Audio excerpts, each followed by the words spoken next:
Is it still worth it to be grading your Pokemon cards in 2026? The short answer is yes, but you should be examining at what cost and how much are you willing to invest into grading in 2026. Today, I'm going to be breaking down every major grading company, what it actually costs right now, and exactly which cards are still worth submitting and which ones should stay raw. The full cost breakdown. PSA $79.99 per card with a 40 to 50 day turnaround time to get your cards back. And whether we like it or not, PSA still remains the standard for resale value. PSA 10 on a desirable card commands a premium. Tag, on the other hand, is at grading capacity right now. Priority, as I already mentioned, is at $149 per card. That is not a budget option. That's a very big investment play if you believe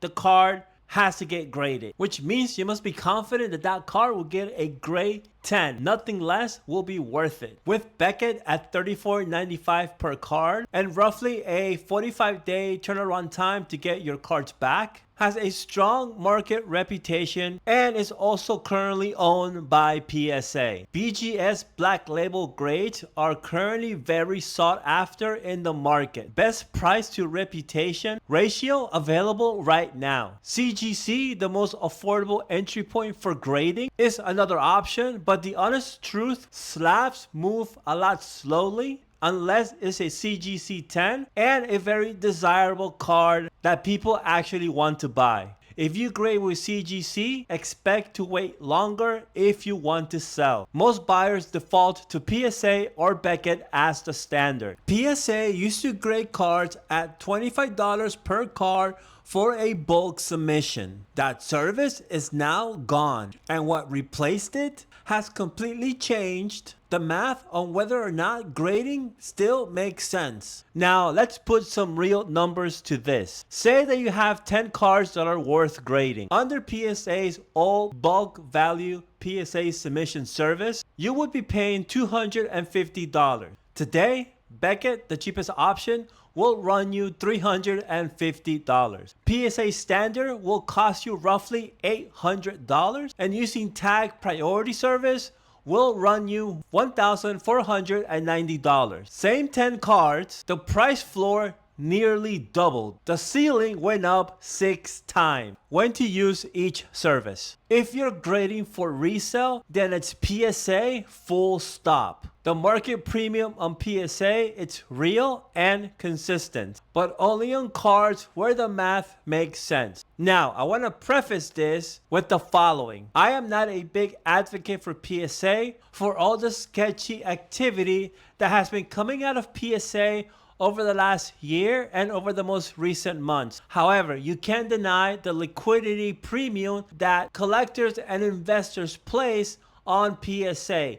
So personal feelings aside, I have to recognize that as a product, PSA is actually valued a lot more in the Pokemon reselling and investing community. Now, if you want to be grading your personal collection, Beckett is the sweet spot right now. Strong reputation, nearly half the price of PSA at the time of recording. The BGS Black Label is highly prestigious. If the card is staying in your personal collection, then you don't have to pay the PSA premium. Now, with CGC, it only makes sense if these two things are true. You are 100% confident that the card would hit a grade of 10. Or number 2, you're planning on being very patient. Tag priority at $149 right now is only for the big money ballers. If you got the cash, if you're a whale in the investing community with Pokemon, then this might be the service for you. I'm thinking vintage Charizards,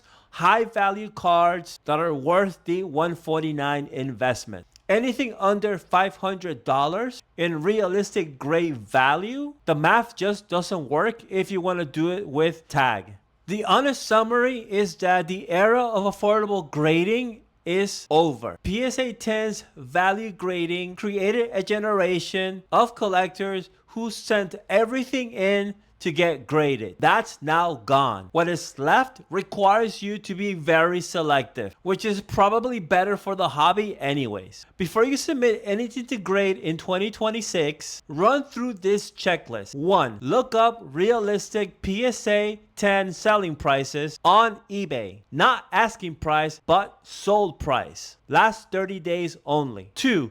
Subtract your total grading costs, submission fee, shipping fees, and insurance to get the right numbers. 3. If the margin is less than 3 times your cost, don't grade it. Put it in a sleeve and keep it raw and revisit later. 4. Make sure you check the condition before you submit. Check centering, look for whitening on corners, any visible scratches or surface imperfections, because that could be the difference between a $100 graded car or a $1,000 graded card. The collectors who are winning at grading are not sending everything in. They are being very surgical. They know exactly what their card is worth before it leaves their hands. They know exactly what grade is likely to get. And they only submit if the math makes sense. That's the difference between grading as a strategy and grading as an expensive hobby tax. If you want to know what your cards are actually worth before you decide, I am building a tool for that. Live eBay sold data, grade specific, so you can run the math in seconds. Link in the bio if you want to check it out. If you're still grading in 2026, let me know in the comment section down below. And I'll catch you guys on the next one.